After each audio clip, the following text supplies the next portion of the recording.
दिल्लीमधील कार्यक्रमाला शरद पवारांच्या उपस्थितीवरून संजय राऊतांची टीका, तर त्याच कार्यक्रमात ठाकरे गटाचे खासदार संजय नीना पाटील सुद्धा उपस्थित होते. चर्चेला त्यामुळे उधाण.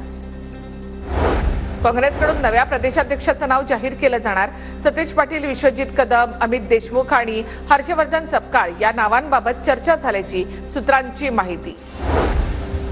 मी रायगडच्या पालकमंत्री पदासाठी इच्छुक, योग्य निर्णय होईल. रायगडच्या पालकमंत्री पदावर 2 ते 3 दिवसांमध्ये निर्णय अपेक्षित. भरत गोगावले यांची प्रतिक्रिया. कोकणामध्ये भाजपचा ठाकरे गट आणि काँग्रेसला धक्का.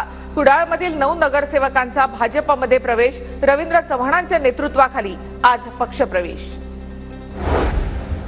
शिंदे समितीला मराठा आरक्षणासाठी मुदतवाढ. 31 जून 2025 पर्यंत. न्यायमूर्ती शिंदे समितीला मुदतवाढ. हैदराबाद आणि सातारा गॅझेट लागू करण्यासाठी अभ्यास करण्यात येईल.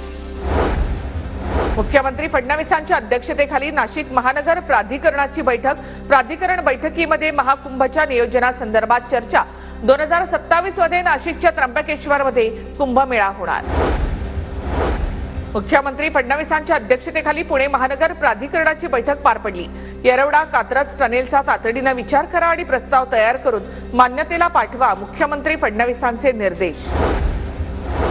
शरद पवार गटाचे आमदार उत्तम जानकरांनी उद्धव ठाकरेंची भेट घेतली. ईव्हीएम संदर्भात चर्चा झाल्याची उत्तम जानकर यांची माहिती. राज्यातील सर्व उपसा सिंचन योजनेचं ऑडिट करा. किती दिवस योजना सुरू आणि बंद याची माहिती घ्या. जलसंपदा मंत्री राधाकृष्ण विखे पाटील यांचे आदेश. मुख्यमंत्री फडणवीसांचा घरगुती काम करणाऱ्या महिलांसोबत संवाद. यवतमाळच्या घाटंजी तालुक्यातील महिलांनी फडणवीसांची भेट घेतली. जीवाची मुंबई अभियानांतर्गत संवाद.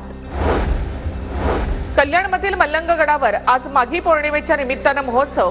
महोत्सवाला उपमुख्यमंत्री शिंदेंची उपस्थिती. शिंदेंच्या हस्ते मल्लंगगडावर आरती. सिंधुदुर्ग निलेश राणेंची झारामधील मंदिरामध्ये महाआरती.